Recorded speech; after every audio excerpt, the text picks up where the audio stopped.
Alors salut à tous, j'espère que vous allez très bien, moi je me porte super bien et donc bienvenue encore dans cette chaîne Business Mindset. Comme nous l'avons promis au début de cette semaine, nous allons vous donner une suite de 3 vidéos très intéressantes, très importantes, très impactantes pour vous permettre de développer votre business.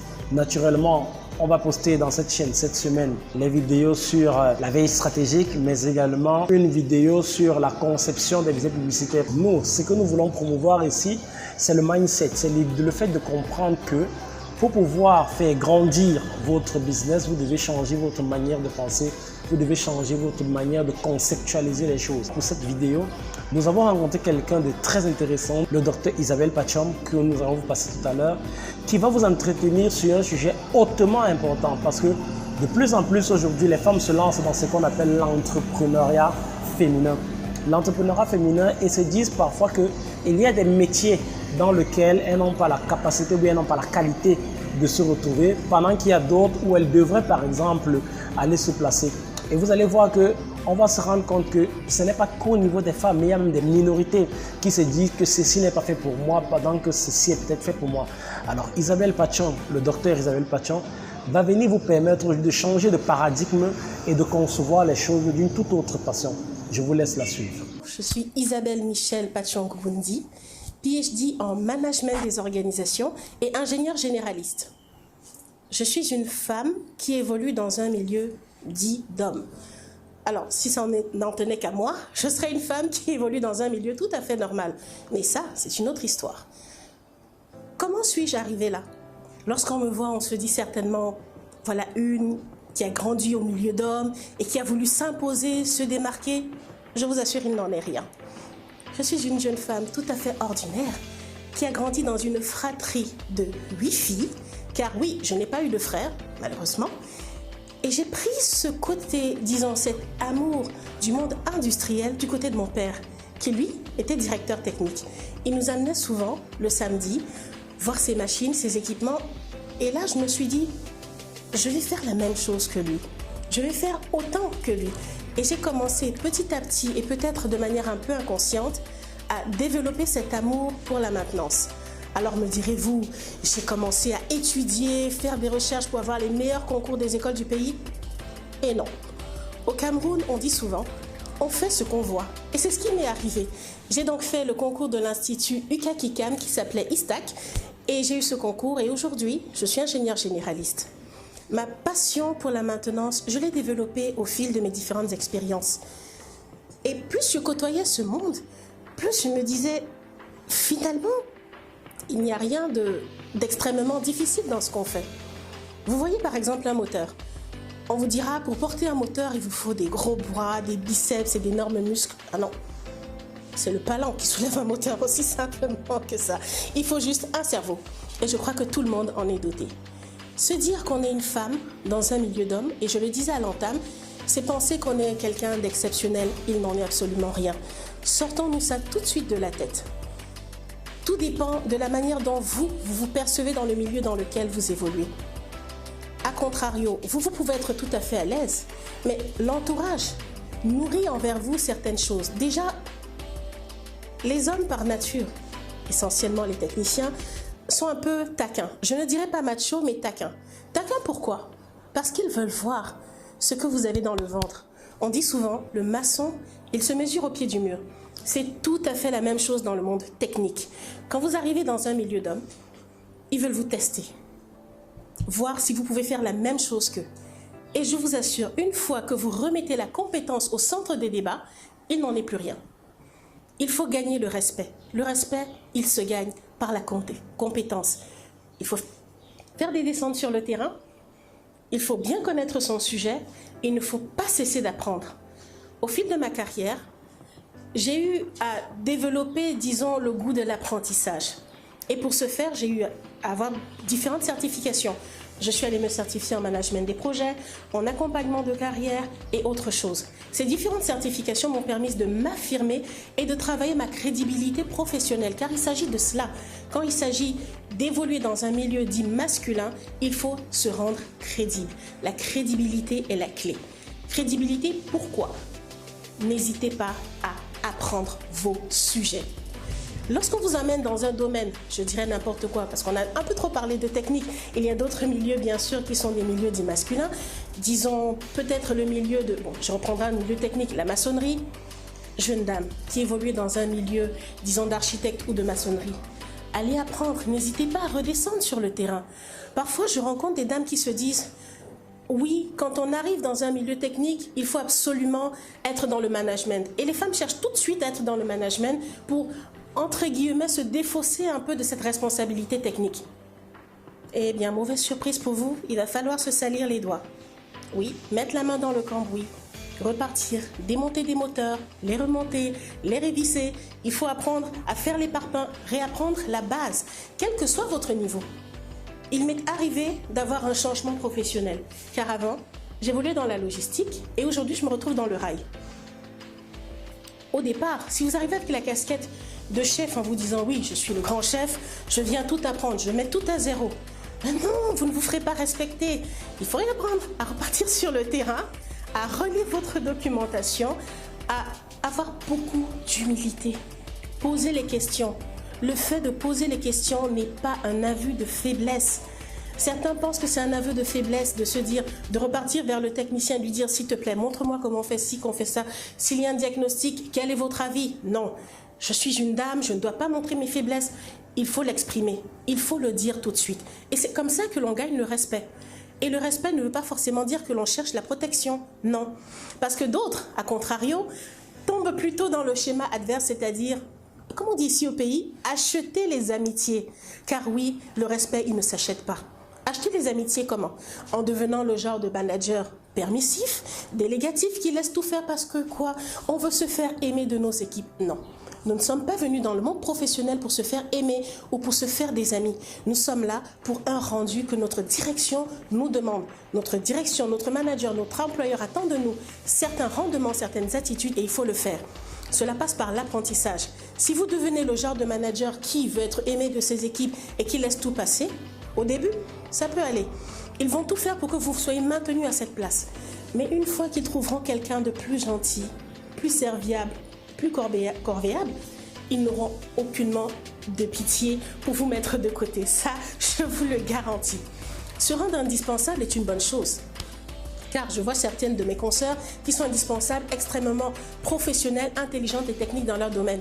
Ça, c'est une excellente chose. Mais à vouloir se rendre indispensable, on finit par, disons, cacher les éléments et sortir totalement de la pédagogie. Il faut se rendre indispensable, certes, mais il faut aussi former les jeunes pour prendre le relais. Il faut repartir faire des formations, car en donnant des cours, en dispensant des formations, en entretenant les jeunes dames, les jeunes hommes sur nos métiers, c'est comme ça que la connaissance se développe. Je dispense aussi souvent des cours à des jeunes qui ont choisi d'embrasser le même domaine que moi. Et figurez-vous que chaque fois que je travaille avec eux, je découvre de nouvelles choses, de nouvelles technologies, car ils sont tellement curieux. Ce sont des gens qui font des recherches, qui vont de l'avant, qui donnent de leur personne. Et quand ils viennent me voir en disant « Voilà, prof, on a eu tel souci, ainsi de suite », parfois même, je découvre le sujet en même temps qu'eux. Et c'est toujours un plaisir de découvrir. Alors, n'oublions pas, former plutôt que cacher. Car c'est en formant qu'on continue à développer sa connaissance. Et ça contribue à travailler notre crédibilité professionnelle. Car oui, nous sommes là pour faire savoir aux gens que finalement, on ne travaille pas dans un monde d'hommes, mais dans un monde tout à fait quelconque. Je ne suis pas une femme qui travaille dans un monde d'hommes, je suis une femme qui travaille tout court. Mais en même temps, je dois être un manager qui doit se faire respecter et qui a une vie. Pourquoi est-ce que je reviens sur la vie? Alors, certaines autres de mes consoeurs et moi-même, au début de ma carrière, je suis tombée dans le même piège, c'est de se dire, je vais devenir une travailleur woman. Merci à Eric Moigny qui m'a prêté ce mot. Qu'est-ce qu'une travailleur woman? C'est une femme qui n'a pour premier, deuxième, troisième mari que son travail. Elle ne fait que travailler pour prouver ce qu'elle fait. Elle sort à 6 h du matin, elle rentre à 22 h, elle n'a pas de vie, elle se donne à fond, toujours disponible à chaque appel. Oui, car si on veut travailler sa crédibilité, c'est bien cela. Si on veut se rendre indispensable, c'est bien ça. Si on veut être qualifié de joker, celle qui n'a peur de rien, c'est bien cela. Oui, mais pour combien de temps? Au début de la carrière, il faut trouver les voies et moyens pour s'imposer professionnellement. Mais c'est lassant, c'est épuisant. Et vers 30, 40 ans, vous serez lessivé, vous serez épongé. Et une fois qu'on aura trouvé une autre pointure qui aura les mêmes caractéristiques que vous, on vous mettra de côté et là, vous vous sentirez frustré. Vous deviendrez des frustrés professionnels. J'ai donné 20 ans de ma vie, de ma carrière à cette entreprise. J'ai sacrifié mes maternités, mon mariage et ma vie pour cette entreprise. Et c'est ainsi qu'on me récompense, en trouvant d'autres personnes pour faire le travail. Wake up, nous sommes dans une entreprise. On est là pour faire du travail et pour faire du business. Donc, il faut chercher cet équilibre. Ce fameux équilibre vie professionnelle, vie privée dont on parle tant. Ce n'est pas un leurre. Certains se disent « Ah, c'est le thème à la mode. Maintenant, dès que vous ouvrez un plateau d'influenceurs, vous entendez équilibre vie professionnelle, vie privée. » Et c'est tout simplement parce que c'est essentiel. Car si vous êtes quelqu'un de fatigué, quelqu'un de frustré, quelqu'un qui n'a pas de vie, qui n'a pas d'objectif, très sincèrement, vous n'allez pas progresser, vous allez stagner. Il faut donc trouver cet équilibre. Je ne dis pas que vous n'allez pas tomber. Moi, je suis tombée. Et je me suis relevée. Et peut-être, je tomberai encore. Mais il n'y a pas de souci, car ce parcours professionnel m'a tout simplement appris à me relever à chaque fois, car il s'agit de ça, apprendre à se relever à chaque déconvenue. Chaque fois que vous tombez, trouvez juste le moyen de vous relever. Oui, il faut penser à avoir une vie. J'ai des enfants. Et spoiler, j'ai fait tous mes congés de maternité. Oui, les 14 semaines plein x 2 pour mes 2 enfants. Parce qu'il était essentiel que mon corps se retrouve avec lui-même et récupérer les énergies. Je vois certaines qui écoutent leur congé de maternité. Pourquoi? Si je laisse mon poste vide, eh bien quelqu'un d'autre le prendra. Ok, mais si vous mourrez, quelqu'un d'autre le prendra aussi, votre poste.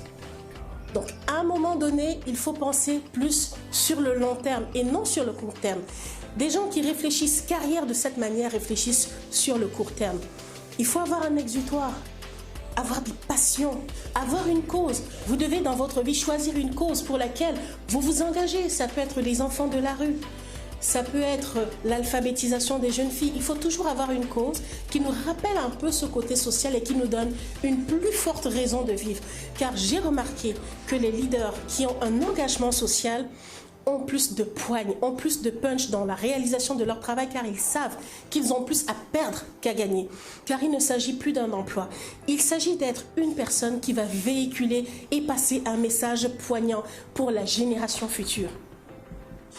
Travailler dans un milieu, disons, différent de celui pour lequel nous sommes physiquement destinés n'est pas une gageure. Il s'agit de se préparer, chercher des modèles, chercher des gens qui vous inspirent. J'ai des modèles, j'ai des femmes qui m'inspirent. Cherchez des modèles les plus proches possibles.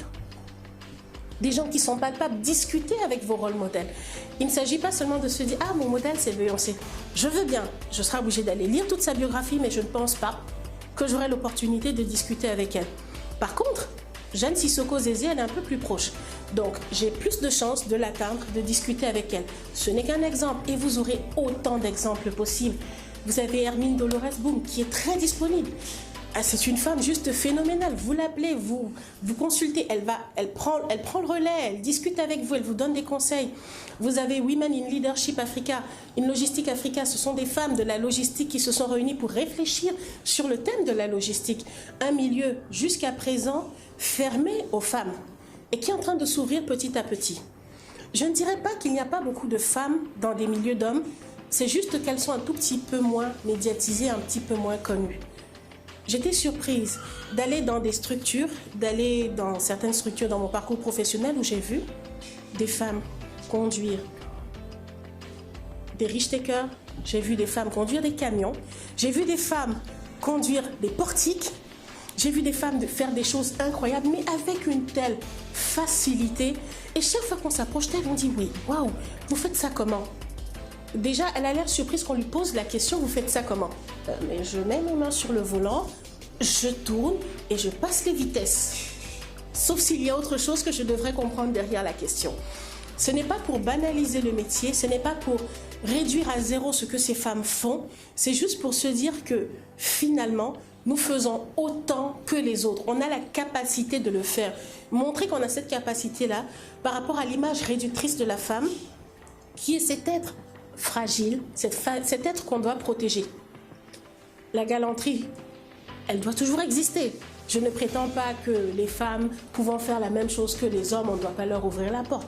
Non, je ne prétends pas que les femmes ne doivent plus accoucher d'enfants ou ne doivent plus... Non, il n'en est rien. Chacun doit juste assumer sa façon d'être. Je suis une femme dans un milieu d'hommes. Et oui, j'aime bien tout ce qui est coquet. J'aime bien me maquiller, j'aime bien me faire jolie parce que c'est moi et je l'assume. Certes, je suis une femme qui... H24 met des pantalons, mais j'aime bien me retrouver parfois en robe, en talons, en soirée, passer du temps avec mes enfants parce que c'est ma nature et je l'assume.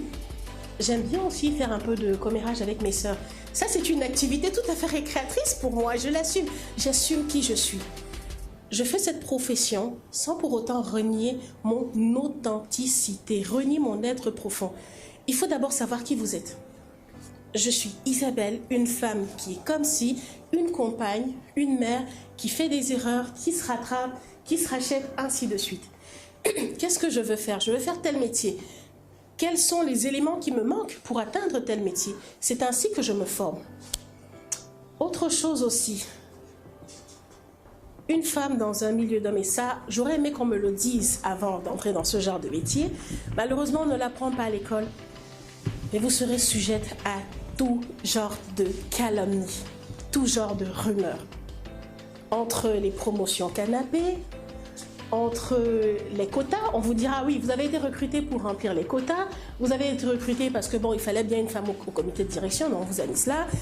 Je ne dis pas que les quotas n'ont pas leur importance, mais ce que je veux dire, c'est qu'il faut apprendre à encaisser. Il faut vous endurcir la cuirasse. Nous avons souvent cette hypersensibilité qui voudrait qu'on prenne de manière un peu trop directe tout ce qui nous est dit. En faisant justement un parcours dit d'homme, on apprend à se débarrasser de cette sensibilité. On s'accommode parfois aux blagues un peu salaces de nos collègues pour nous taquiner un tout petit peu. Mais en démontrant votre hypersensibilité, vous ne ferez que démontrer vos déclencheurs. Le déclencheur, c'est quoi? C'est ce qui nous met hors de nous. Vos collègues ayant identifié vos déclencheurs n'hésiteront pas chaque fois à appuyer dessus pour vous voir sortir de vos gonds et vous voir qualifier d'hystérique, voire de folle. Car c'est justement ce qu'on nous prête souvent, hein, les femmes. Il faut apprendre à encaisser. On a dit ci de ça, on a dit ça de vous, ainsi de suite. N'hésitez pas à consulter des spécialistes s'il le faut. Si vous sentez que c'est trop dur, pas. Si vous encaissez trop, ça va forcément ressortir et parfois au mauvais moment. Non, voyez des spécialistes, consultez-les, voyez des jeunes consoeurs, discutez avec elles, libérez-vous. Mais ne cherchez pas à tout prix à vous justifier car vous n'êtes pas responsable de la manière dont les gens vont comprendre le message que vous allez passer. Et parfois, le fait de trop vouloir vous justifier ne va faire qu'amplifier le message et les suspicions vis-à-vis de vous. Que faut-il faire? Parfois, laisser faire. L'occasion vous sera donnée à un moment donné de rétablir la vérité. On ment sur votre compétence. Pourquoi vous gênez-vous à vouloir le montrer? Vos résultats sont là, vos chiffres sont là. Le travail que vous faites, il est là. On ment sur le fait que vous ayez eu recours à telle ou telle autre pratique pour avoir votre promotion. Si vous êtes incompétente à votre poste, là, il y aura de sérieux doutes, effectivement. Mais si vous cartonnez, si vous pulvérisez les records, si vous nous brisez ce fameux plafond de verre, mais qui pourra encore dire quoi que ce soit? Et nous serons les premiers à venir vous applaudir. Donc, quel que soit votre genre, quelle que soit votre difficulté, que vous soyez une personne à mobilité réduite, que vous soyez une personne ayant certains antécédents médicaux, vous pouvez faire tout ce qui vous est permis de faire pour peu que vous ayez de la volonté, du courage et un extrêmement bon entourage qui vous soutient et vous accompagne. Merci. Comme vous avez suivi, la clé de tout ça, c'est le mindset, c'est votre façon de voir les choses. Elle le disait encore tout à l'heure, il faut pouvoir avoir de l'humilité, il faut pouvoir vouloir poser des questions Demander ce qu'on veut savoir n'est pas montrer qu'on est faible, mais c'est montrer par contre qu'on est fort, c'est montrer qu'on veut évoluer. Il faut pouvoir être des managers qui ont le sens du partage, mais également le sens de la croissance. Lâcher ses charges pour pouvoir acheter la sympathie des gens n'est pas l'élément qui va vous permettre de grandir dans votre business. Et ceci ne s'applique pas qu'aux femmes, ça s'applique à tout le monde. Aujourd'hui, vous ne pouvez pas être un manager qui veut faire une croissance et vous vous dites que vous devez être sympathique avec les gens. Ça ne marche pas. Soit vous faites du business, soit vous faites du social. Et ça, il faut pouvoir cumuler les deux. Business et social. Business social, ça vous permet d'avoir une entreprise qui va au-delà. Elle vous demande d'avoir des modèles. Et je dis encore, cette possibilité d'avoir un modèle, ce n'est pas l'apanage uniquement des femmes. Si vous voulez évoluer dans un domaine, il faut avoir un modèle, il faut avoir des personnes sur qui vous allez câbler votre esprit, vous allez câbler votre façon de faire. Ces modèles vont vous permettre d'avoir un référentiel sur lequel vous allez devoir vous appuyer avant de vous projeter vers votre pratique ou bien alors vers votre élément qui va vous caractériser personnellement. J'espère que cette vidéo vous aura plu et que elle vous aura apporté beaucoup d'autres choses, notamment au niveau de la manière de penser, la manière d'appréhender, même la manière de voir le monde de l'entrepreneuriat et de voir le monde du business tout simplement. Nous vous donnons rendez-vous cette semaine également pour les prochaines vidéos qui vont être publiées. Donc nous vous invitons à vous abonner déjà à la chaîne et à nous laisser un commentaire si vous avez besoin de plus d'informations ou bien si vous avez besoin de parler au docteur Isabelle. Et nous nous donnerons un plaisir de vous apporter des réponses. Merci à tous, c'était Richard Guédé pour la chaîne Business Mindset. De l'autre côté de la caméra, il y a VP à qui on dit merci. Ciao.